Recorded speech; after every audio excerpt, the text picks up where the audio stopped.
a question mark for me. All that kind of forces, you can't go lethality on this Forest this time around. You have to go for the on hit, or else you're just not going to be able to kill these tanks when it comes to the long extended fights. And immediately you can see that he's going lethal tempo this time, so it's going to be an on hit Varus just because of the composition. Which kind of means he won't be able, I don't think he'll be able to actually trade well with the Vayne in lane. Because the all-ins earlier on, Vayne's going to enjoy that. It's going to be up to Kusuo to actually be able to land the bindings. They have the ignited advantage because Quake is forced to have to go with the cleanse because of the CC that's available. Otherwise, we'll have to see how things are going to pan out, too. I want to see where also how well Eternal does on the Rex side, because it's an aggressive jungle. It is an aggressive jungler, but so is Ice. He hasn't got the most aggressive champion this game, but the way that he plays it out, this playstyle has seen some pretty strong aggression. He's been able to find a number of kills for himself as well as set up for his team in a lot of instances. So moving into this, Eternal has his work cut out for him, trying to stop Ice from getting the snowball that his team needs. Now, where's on the side of Resurgence? They have one of the strongest rosters in Singapore League of Legends history. Right, you have Shinsekai in the top lane, you have Raven in the mid lane, now you bring Kisuo down to the bottom side as well. And Eternal and Ciela, also very notable players. They're not flashy, but they can play out their roles well. So having such a strong lineup, they're looking to try and win their matchups outright. If they're able to do so, then it becomes a much better game for them. Because then they don't have to rely on many other factors that could potentially push it over into someone's favor. So just winning out the matchups is probably going to be the first obvious win condition for RSG. So this early push, this is a little bit to be expected here against the Cho'Gath. Raven is able to apply a decent amount of pressure, just being ranged. We'll see how Vendetta is able to CS underneath that tower. Does an alright job. Only misses out on one. Oh, nice little binding here. Quake can't be taking those early. No. This is a lot of aggression from an early level 2. A lot of damage onto Quake so far. It's going to end up being punished for it. Good rotation coming in from Shinsekai just to be able to set up a little bit of vision around that blue buff so they have some knowledge over the rotations on the Sejuani. Actually have full knowledge that the Sejuani Ice is likely doing a full clear. Not making any moves early. He doesn't have a whole lot of follow-up in any of these lanes until, you know, the bot lane gets a couple more levels into that Braum. The Rupture could be landed there by Vendetta, but it's against a LeBlanc. It's going to be very hard to lock her down. On top of that, too, you are running teleports, too. Like another great binding. Kasuo has been able to just feather that through the mini waves. I mean, he did this on Lux. He's doing it on Morgana right now. Being able to find all these binds. Look at this. Eternal's going to get a cheeky little path here. Probably just going to take the flash away from Hyun, but it looks like he does have at least some inkling that this could be a possibility. Oh, that's a huge wave. So Yun's going to feel confident. Does see Eternal. Yun, nice flash there, is actually able to get out. That's going to be a flash on forward, though. Shinsekai going to go underneath the tower, is able to escape first blood onto the Gnar. Last auto attack comes through, picks up the first blood for RSG. And I was saying, he might probably only take the flash out, but they managed to prove me wrong, take even more than that. They take Yun's life, and that's going to cost him his teleport as well to get back into this lane. Gonna apply some pressure up to the top side. Eternal takes his time to go back farming. Whereas if you take a look over onto the Sejuani right now, drops the pink ward preemptively, spot out the vision control coming in from RSG. Like that from Eternal, though. You went on a aggro jungler, made an aggro play immediately. Got on Yun, tried to get a kill on the Mundo early. And especially, you get that onto an R2. Once he gets a little bit more, it's really hard to deal with a Gnar as a melee range champ for the first bit here. Unless you're able to get on top of him and all in, but he's got that hop to get away.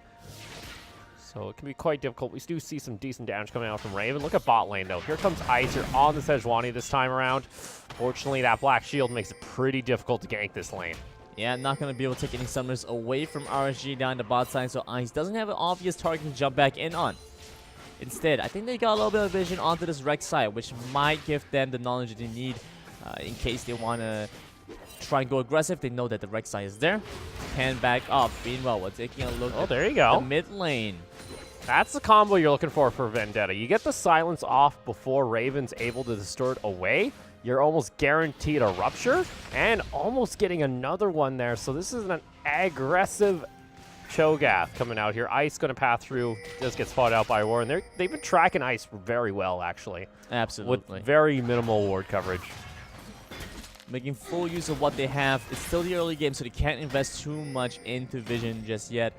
So the fact that they've managed to, with the little bit that they have, to spot out Ice Destiny so well, gives them more information on what they need to do going into this next phase of the game.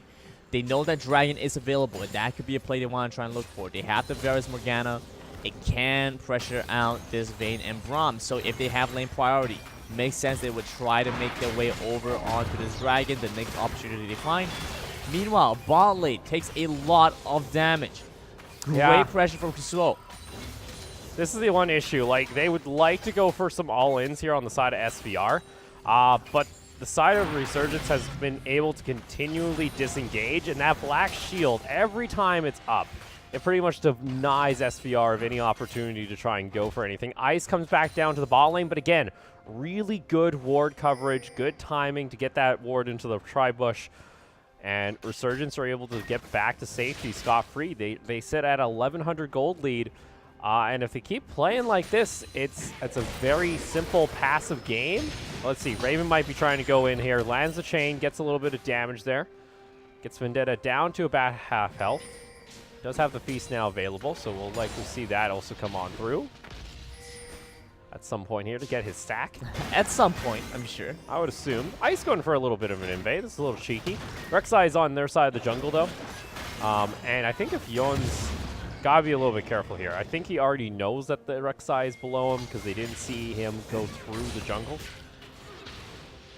We did see Sejuani pick up that blue buff away from RSG. He does walk past the wall, so they have vision of him moving back there.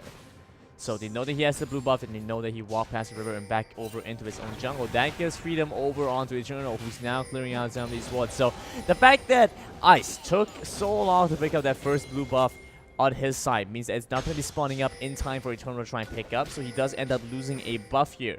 But he might be able to find a play over into the mid lane if they do it smart. Yeah, Vendetta does not have much utility to get out of this. Can use Flash, but that's pretty much it.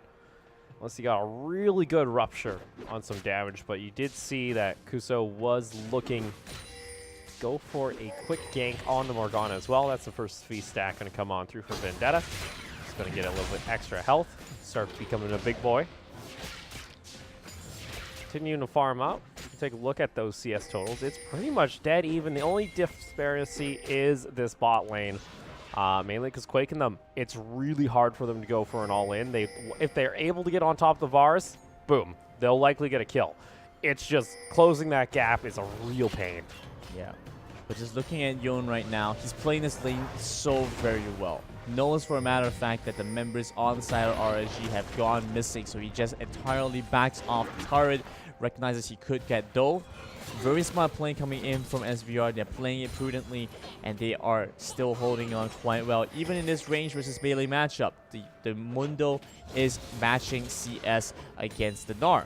Now, we take a look back over down to the bot lane. Despite the impressive aggression and the control down the bot lane from the Varus Morgana, it has still been a pretty even lane. So, in fact, we're looking at a little bit of a lead for the Cho'Gath. So the goal difference really going to be forming up from that one kill, as well as the little bit of a CS advantage that Rek'Sai has. Dark Binding coming out, not going to connect there. Again, another quick trade. Only thing for SVR is they have been losing out on these turrets. All their turrets have taken a little bit of damage, minus mid lane. And Yon still got to be careful. Luckily, Ice is nearby, so it makes it so Shinkai will not be able to go for this. Is hiding out in the bush. Doesn't have the ultimate for much longer. Is going to try and jump on in. It's going to dissipate. Without that, it was all a bait, though, because the turtle going to land in the Void Rush coming on out. They're going to go ahead and take him on down. Not even bothering to flash there. Realize that they probably won't be able to get himself out. Just sees Yon Go down, but now he has that stopwatch. Or at least he has the pocket stopwatch, so that's going to keep him alive a little bit longer. I think his ult's going to be able to take through that as well. Shinsekai, by the way, is Japanese for like a new world. Yes, I actually know that one. Aha. Amount of isekai you know, I've seen. Did you know that in Korean it's the same word? Really? Yeah, but it's pronounced a little bit differently, but it's like shinseki. Okay, so it's a little bit more in the throat there. But it's like the same, and it's actually the same, basically the same in Chinese too. Really? Yeah, it's like sing shizia. It's so weird how different dialects can be. There are a lot of dialects and languages. Well, languages, apologies. But so different. It's the same phrasing, kind exactly, of thing. It's right. just differently said. Yeah. Yeah, it's so similar yet so different. So. See, I can try and say them all, and I'll still say I'm wrong. No, you're actually getting pretty good, Opal. Rupture lands. Hey, okay, Raven's forced to flash. If he gets one Rupture on the LeBlanc, it's enough to have to force out a flash if he advances forward. Oh, look at that. Fancy footwork on the distortion. Another silence is going to be there. Vendetta might be trying to bait this out. He does have flash. Raven, though, does have Eternal just below. But he did just expand his feast, so that's going to take away a lot of burst damage on the side of SVR, and that's going to make it difficult. This Mountain Dragon being started up at Resurgence, they don't have the tools to try and contest for this. We do see rotation coming in from Ice to try and stop this. Kra getting position as well. Could also come on over. Ice and Kra could jump into the pit, but no one's really there to follow up. Ravens also come on down. That's enough safety. It looks like Resurgence are going to be able to get the first Mountain Drake with no issues. A 2,000 gold lead has formed in the first 12 minutes. Vendetta, gotta be careful. Raven was actually able to get himself some extra health off the fruit in the river. Still going to take a Rupture, though, in some of the minion aggro. But not all that much loss for the LeBlanc, honestly. Going into this matchup, we talked about how for Resurgence, one of the most obvious win conditions was just to try and win these lanes outright. But down the bot side, both teams looking for this. Here we go. Both junglers in the pit. Who's going to come out on top? Teleport going to come on in from the Mundo before. 2 teleports now. It's going to be a 5-man brawl in the bot lane. Kazuo going to be the first one to get a kill. Raven's going to try and get another one. Quake, though, has been untouched. But the piercing arrow now going to connect, and Quake has to back off. Resurgence are able to find themselves 4 kills in the bot lane. A big fight down bot lane. All resources expended to rotate down to the bot side. And guess who comes on top? It's Resurgence. They found stronger champions in this early phase of the game. Will be able to take it away. Yeah, a Meganar does a little bit more than a Mundo. And unfortunately, I think the Cho'Gath was just a little far behind. Raven could also match the teleport. Let's take another look here as it was messy. Yeah, just coming into this, we see the teleports coming through where decisively Eternal gets away just in time. The ultimate from the Sejuani misses, but that's not really the most critical thing at that point. It would have been nice if it landed, but that wouldn't have stopped the outcome of this fight. Because coming in, Ciela was able to provide some damage, but for the most part, the rest of his team was able to be self-sufficient. The LeBlanc did a lot of damage, the Morgana did a lot of damage, the Gnar did a lot of damage. He just had to be that supplementary sauce, the auxiliary damage that ended up securing the kills coming through for RSG. Yeah, still, if that Sejuani ultimate did hit, it would have stunned one person and would have provided a slow field. That being completely whipped over toward the side, it did absolutely nothing. Maybe could have saved a member or two. Instead, 4 members go on down. Small mistakes like that. Raven trying to steal away the Rift Herald. Doesn't get away with it. RSG, though, Resurgence, they are looking for blood still early on in this game. I mean, with good reason. As long as Resurgence manage to maintain this lead, they can go for as many fights as they want. And they recognize that one of the ways to maintain this lead is to get the fights that they want. So it's kind of a weird situation right now, because if they get the fights that they want, they'll stay in the lead. But to stay in the lead, they need to get the fights that they want. So it just kind of comes down to Resurgence are very much happy to keep going aggressive, and Sovereign are kind of playing in their hands right now. They have a decent amount of power as they start moving together as a unit, but for the most part, Resurgence have spiked in the form of this Gnar coming through, in the form of this LeBlanc coming through. Let's see, they're trying to lay a trap here. There's the ultimate. Oh, beautiful Black Shield timing, though, coming out from Kazuo. What is this reaction time? Nasty. That is almost on the frame it hit the Varus. Like, that's factoring in just a little bit of lag that could be there. Still, oh, that was good timing. My goodness. Woo! I mean, got me a little excited there after that button press. Ooh, and that's going to be a chain. Also connecting here to Kara. See if they're looking for a dive here. It's 4 members. They're trying to escape. They're going to sacrifice the Braum. See, goes on down. Quake was also forced to flash away. That turret's going to fall down. Resurgence so far have been able to play a perfect game. They've yet to give up a single kill, a tower, or a dragon. The only thing that was technically taken was a Rift Herald. Other than that, but Rift Herald isn't in our post-game stats. We don't need to worry about that. Technically, it isn't. Technically, it's not. Exactly. It's still a perfect game, and man, they're still going to add to their totals. Granted, it's not looking good for Sovereign. No, it's not. I mean, honestly, I like the Cho'Gath pick. It's ingenuity. It brings something new to the table, and Cho'Gath can work pretty well into a block matchup. What I don't like is Mundo. I still feel like Mundo is basically a budget Silent. Going into this, it has its difficulties. It was easily dealt with by the Gnar, and they've managed to pick up a strong lead over the Mundo. Now, do I think Mundo was at fault here? Did he play badly? No, I don't think so. It was a good play from Resurgence. Eternal knew that he could gank the top lane, and that's exactly what he did. They went up there with some creative gank paths. Not enough information in the early games for Mundo is just the nature of how it's supposed to be. Suo here. Spell Shield prevents really anything. I think the big thing is this Morgana. There's been multiple times where this Black Shield has come in and made Ice practically useless. Not on his own fault. It's just this Morgana pick, and I think if you're going to so heavily invest into the bot lane, it should have been in the first rotation of bans. It's easy to look back into hindsight and say that, you know what, Morgana should have been one of the bans here, but well, honestly, it's just honestly, if you look at it, like, if you're going to go for all these tanks, the CC composition, any kind of CC. Yeah. Like, you got a Cho'Gath, you got a Sejuani, you're going to run a Braum. That's 3 big CC targets. Mm-hmm. It makes sense. It's easy to go back to look in hindsight, but I feel like the way that they played out the picks and bans wasn't necessarily wrong. I think it was an oversight. I think there were some things they could have done better. As you said, the Morgana ban was something they could have done better, but going into this game, does seem like the team is very much immobile, and that's going to be quite the pain point for them. So I was talking about how Resurgence want to try and win lane outright. That's what they did. They went up top lane, they made sure that the Gnar managed to win lane outright, and they managed to gain control of that.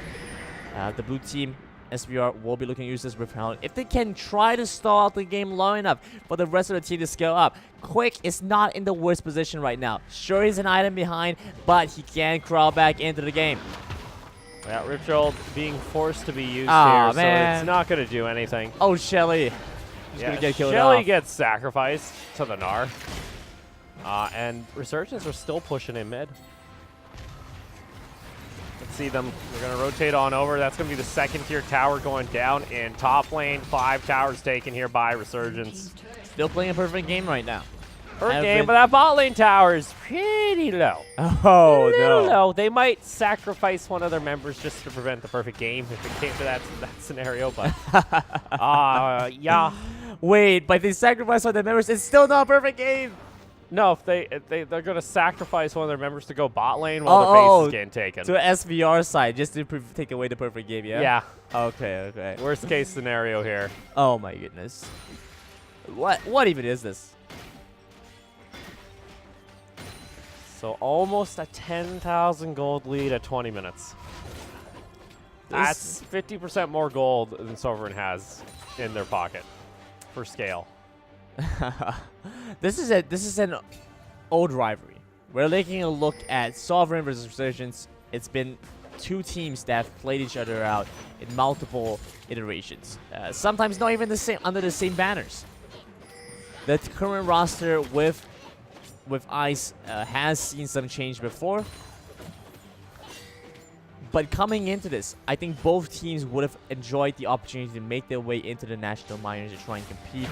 But I feel like they've had ample opportunity to play against each other. This is their 3rd match played against each other going into the qualifiers. Even if they played in the national minors, they would have played this best of 3. Exactly. That's what it would have happened. So they're still playing out these 3 matches. Oh my Raven. goodness, Craw! Craw gets caught out. Eternal's nearby, able to land the Seeker. Raven's still going in here on that LeBlanc. It's going to go off to back.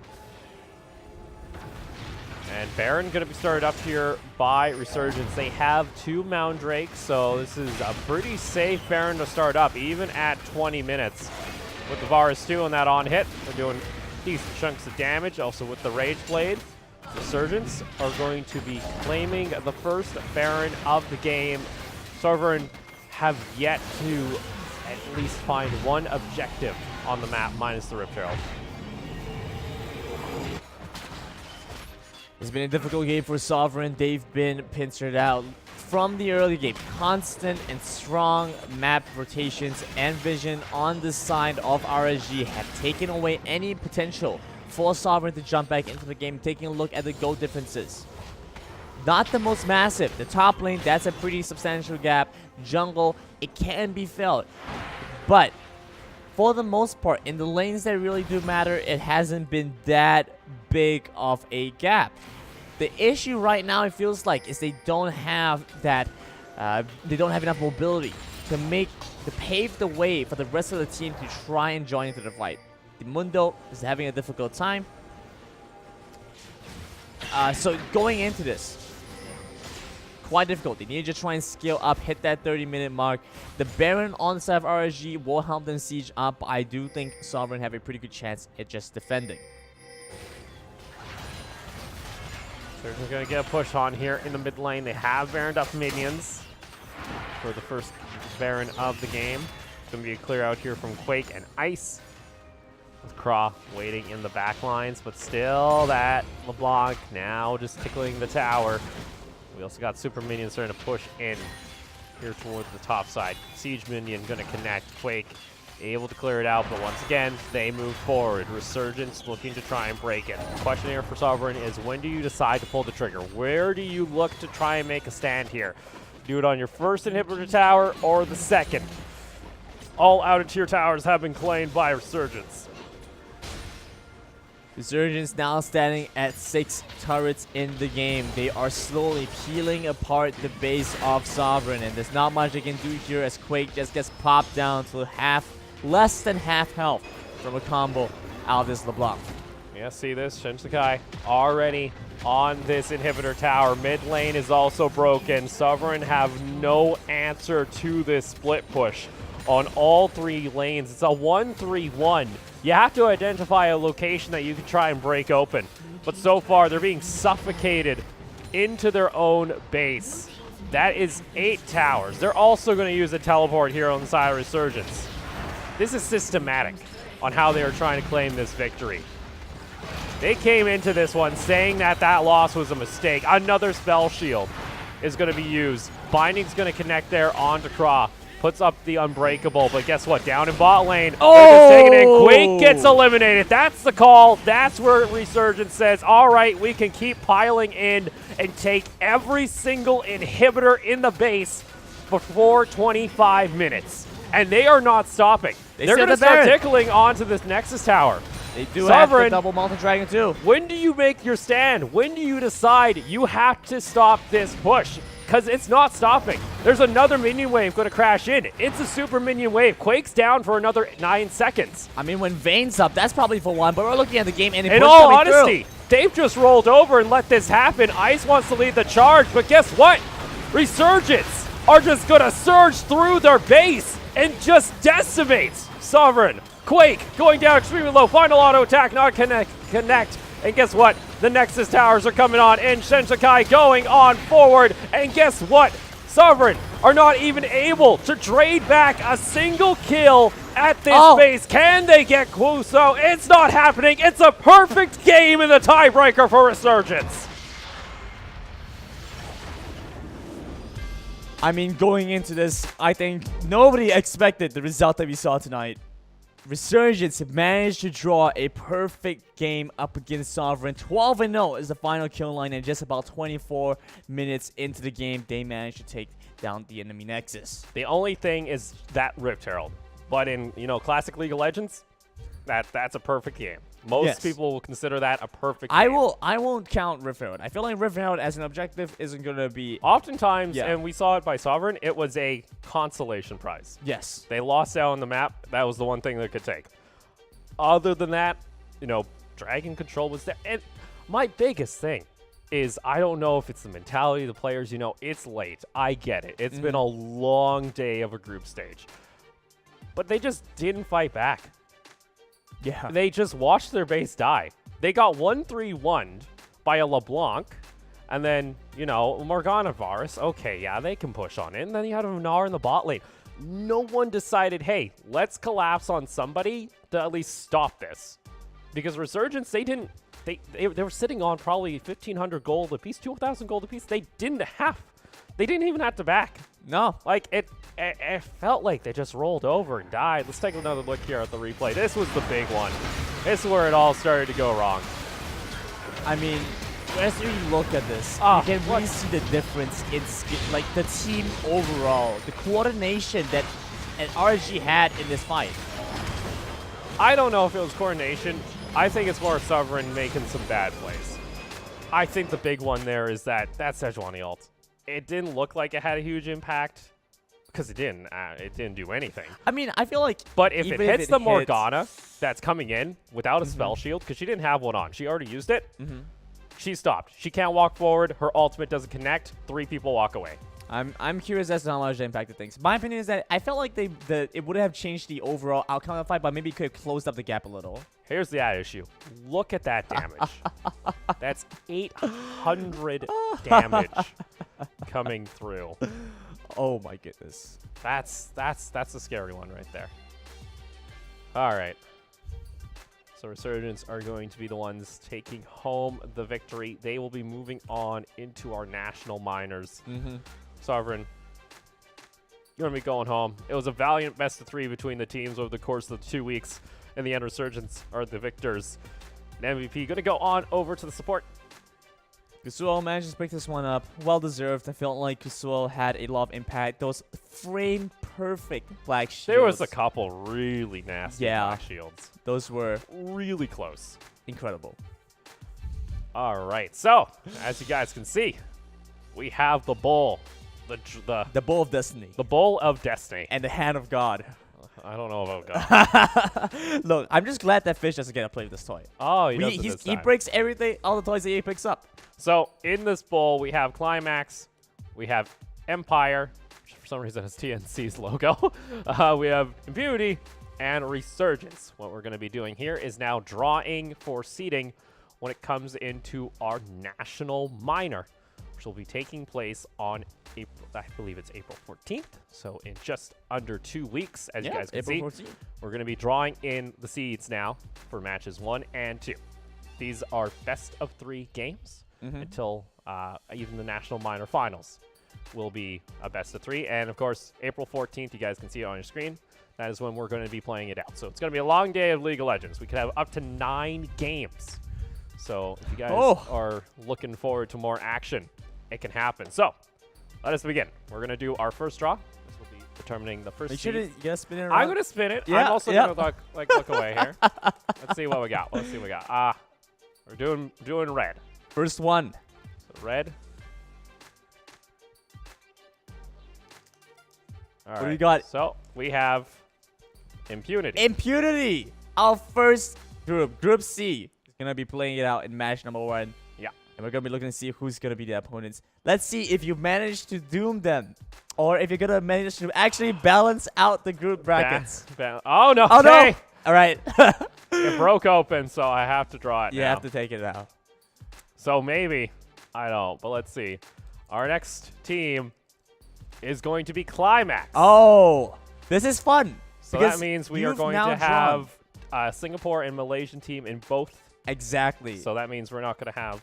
It's not brother versus brother. You've managed to save that much at least. Oh, it could have been. All right. Let's see. Next one. We're going pink. Got this one tight. Ooh. What do we got, Opal? All right. As you guys can see, from Group B, it is going to be Empire as our 3rd seed. Right there. And last but not least, Roll it around a little bit. Yeah, anyway. roll it around. They You gotta know, the roll it around. tension. The tension is starting here. Wow. Of course, our final team is going to be Resurgence. But let's make sure. You never know. There could be a really funny. We could have put the wrong logo in here. That would be No, hilarious. we did it. There we go. It's going to be Resurgence, going to be our final drawn team. Oh, that's going to be a spicy matchup. Empire versus Resurgence. I'm going to say that Resurgence is Singapore's closest attempt at a salary team for quite a while now. Empire was, as I mentioned, a team that had players that were salaried all across the board. So I think it's a good opportunity for us to check out the level of gameplay that we could expect. And here we have it. Our brackets on both sides. IMP and Climax are playing it out in match 1, and EMP RSG playing out in match 2, making our way forward into that national minor. Yeah, this is going to be some good matches here. I think that match 2 is, that's almost a final there for national minors here. Oh, yeah. Again, we could have also had a lot of different outcomes there, but I think that's going to be a really good match. Climax, depending on which Climax we see, to be honest. We see Climax that, you know, is at a good spot. Or, you know, Impunity, where, you know, both of them looked a little shaky at times. But, of course, that is going to be our schedule for the National Minor, and then on April 14th. So be sure to tune in on that. Of course, tomorrow, we continue with our action for the Thai National Qualifier. We're going to be getting into our second round robin. And it's going to be starting here on day 3. These are the matches you will be seeing on the main stream. You know, obviously casted there in Thai. But, of course, we're going to be getting in our community stream tomorrow, in which you guys can watch some of the action in English. Yeah. We're adding that in for this week, so be sure to tune in on that if you want to see more League of Legends action from the you C-Tour. literally have a team called Underdog. They actually have a puck. Like, if you aren't watching it for the logo, what are you actually doing? Exactly. You're doing something wrong. Something is obviously wrong. How everybody loves to root for the underdog. So if you guys want to check that out, we will have the broadcast for the Thai stream tomorrow on the community broadcast. Same place, same time. Same place, same time. No, so Thai, an hour early. Hour early. Basically the same time. Close, but kind of close, you know, same thing. But either way, guys, thank you for tuning on in, and congratulations to our 4 teams advancing on to our national minors from Singapore and Malaysia. We'll see you guys starting April, I believe it's 13th, for the Philippines national minor. And then we'll be going into the Singapore and Malaysia national minor. So lots of League of Legends coming up over the next 2 weeks. So be sure to tune on in for these other matches. And for myself, Grandin, and the production crew, thank you for watching, and we'll see you then. Into a 4v4. Charm's going to land. Lissandra take it down quite low. Penguin's going to get flag drag, able to get back towards safety. Lee Sin jumps on in, needs to get the kick. Doesn't have it in time, but they're going to still go in for this dive. How much are they going to actually be able to get at this point? Killer Instinct underneath the tower, and the Acathian Rain going to help secure tower, and there we go. Pain Train's going to pull in into the station. Decimating Axe going to come on down. They get the damage. Sure, you got a Cataclysm, but what can you do at this point? That's going to be a triple kill for Scarlet, and Killer Instinct out to the back line and gets the Quadra. ISO's coming on over. Oh, they flash over the wall. Yeah, just going to get the kidnap onto the Graves. The hook right after the impale just means they're going to find his kill. Armor, so isn't able to survive a lot of that damage. Vendetta, though, nicely done. Can he get 2? Just 1v1s over to the mid lane. Now draws over the attention of the jungler and support on Pursuka. He's just going to walk left and right. The happy feed, but he's not going to be able to survive much longer. It looks like collateral damage comes out, but Vendetta survives the 1v2 Are engage. you serious? Kills them off. We didn't play. Holding off from that. Nice knock up onto Mad Life. Onto the Varus coming in as well to get the silence off. A lot of damage on the Ray. A few more auto attacks from the Vayne. We'll see him go down, but he gets locked down. And Okoya picks up the kill. Teleport's coming in all across the board from Destro. They've just collapsed onto the spot lane. Motion is going to see the Hamo Blake taking him down to such very low health. The flash forward from Destro. He's trying to get this kill onto the Blitzcrank. Okoya going to get knocked down on the turret. The CP Troll bubble comes out. Won't be able to connect onto anybody. Mad Life going to get taken out by the turret. Mad Life almost back onto his mount. He finds it and he jumps onto the Varus, turning the fight around. And Destro just going to get killed off. Image in a minute. Does it pay off? Maybe not, though. Vanguard's Edge going to come out from Shine. Nicely done there from the Pantheon. Able to trade back a decent amount of damage to find Dance was there. For some reason, I thought they at least actually managed to equalize something, but over in the mid lane as well, Gragas! Oh!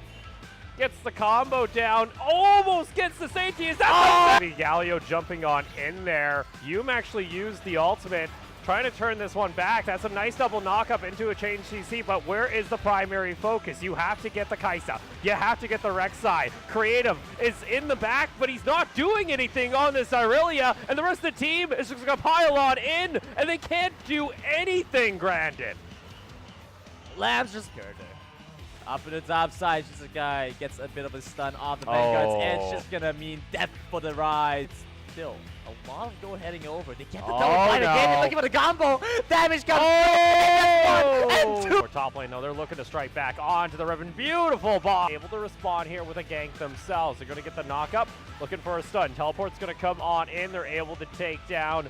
Here comes Mundo, though, and Toxic's got the ultimate. He's burning them down. How long can he survive? Those stuns gonna land. In here. It's gonna be Coco.